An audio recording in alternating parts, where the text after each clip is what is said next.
বিশ্ববিদ্যালয়ের একজন শিক্ষার্থীকে হত্যা করা হয়েছে। আপনারা যদি সেই ক্ষতগুলো পরীক্ষা করেন তাহলে দেখতে পাবেন যে লোকটি ছুরি মেরেছে সে ওয়েল ট্রেন্ড। আপনি আঘাতটা লক্ষ্য করলে দেখতে পাবেন যে এক আঘাতেই কিন্তু তার মৃত্যু হয়েছে। তো আমরা সরকারের প্রতি আহ্বান জানাবো যে জাহিদুল ইসলাম পারভেজকে কি টার্গেট কিলিং এর অংশ হিসেবে হত্যা করা হয়েছে কিনা সেটি সুষ্ঠুভাবে তদন্ত করতে হবে, তদন্ত করে দেখতে হবে। একই সাথে আমরা দেখেছি সিসিটিভি ফুটেজে দেখেছি বেশ কিছু খুনি আইডেন্টিফাই হয়েছে এবং এর মধ্যে 2 জন বৈষম্য বিরোধী ছাত্র আন্দোলনের পদধারী। আমরা আজকের এই প্রোগ্রাম থেকে এখান থেকে দাবি জানাতে চাই, আপনারা দেখেছেন যখন জুলাই আন্দোলন হয়েছিল, বৈষম্য বিরোধী ছাত্র আন্দোলন ব্যানার গড়ে উঠেছিল, তখন আমাদের কমিটমেন্ট ছিল আমাদের আন্দোলন যখন সফল হবে আমরা সেন্ট্রাল লাইব্রেরির সামনে এসে বৈষম্য বিরোধী ছাত্র আন্দোলন প্ল্যাটফর্ম বিলুপ্তি ঘোষণা করব। কিন্তু অত্যন্ত দুঃখজনক হলেও সত্য, 5 আগস্টের পর থেকে একদল কুচক্রী মহল এই প্ল্যাটফর্মকে ব্যবহার করে বিভিন্ন রাজনৈতিক স্বার্থ চরিতার্থ করার কাজে ব্যবহার করছে।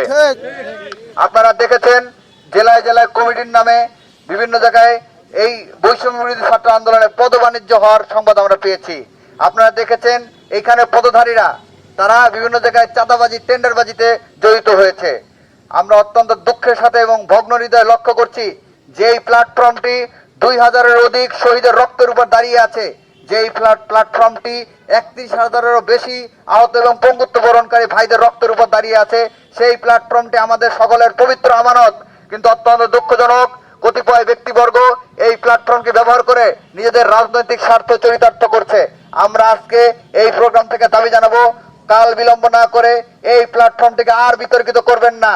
কাল বিলম্ব না করে দ্রুততম সময়ের মধ্যে প্ল্যাটফর্মটিকে বিলুপ্তি ঘোষণা করুন এবং সসম্মানে জুলাই অভ্যুত্থান যাতে আর কোনো বিতর্ক সৃষ্টি না হয়, বৈষম্য বিরোধী ছাত্র আন্দোলন থেকে আর কোনো যাতে বিতর্ক সৃষ্টি না হয়, এই নাম যাতে আর কোনোভাবে কলুষিত না হইতে পারে সেই দিকে সকলকে সজাগ এবং সুদৃষ্টি রাখার আহ্বান জানিয়ে এবং এই খুনিদের দৃষ্টান্তমূলক শাস্তির দাবি জানিয়ে, আপনারা দেখেছেন যে বিভিন্নভাবে গতকালকে থেকে যখন এই সংবাদটা এসেছে যে বৈষম্য বিরোধী ছাত্র আন্দোলনের নেতা পদধারী ব্যক্তি এই খুনের সাথে জড়িত, তখন থেকেই একদল স্বার্থান্বেষী মহল বারবার চেষ্টা করছে, বিভিন্ন ট্রায়াল চালানোর মাধ্যমে বলার চেষ্টা করেছে যে বৈষম্য বিরোধী ছাত্র আন্দোলনে কেউ এখানে জড়িত নয় এবং তাদের প্ল্যাটফর্ম থেকে এই পোস্ট পর্যন্ত দিয়েছে।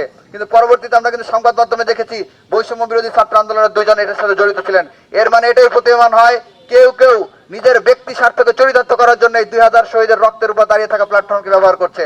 আমরা অবিলম্বে এই খুনিদেরকে যাতে কেউ পিছন থেকে বাঁচানোর চেষ্টা না করতে পারে সেই আহ্বান জানিয়ে, সুষ্ঠু তদন্তের মাধ্যমে তাদের বিচারের আহ্বান জানিয়ে এবং প্ল্যাটফর্মটিকে দ্রুততম সময়ের মধ্যে বিলুপ্ত ঘোষণার আহ্বান জানিয়ে আমার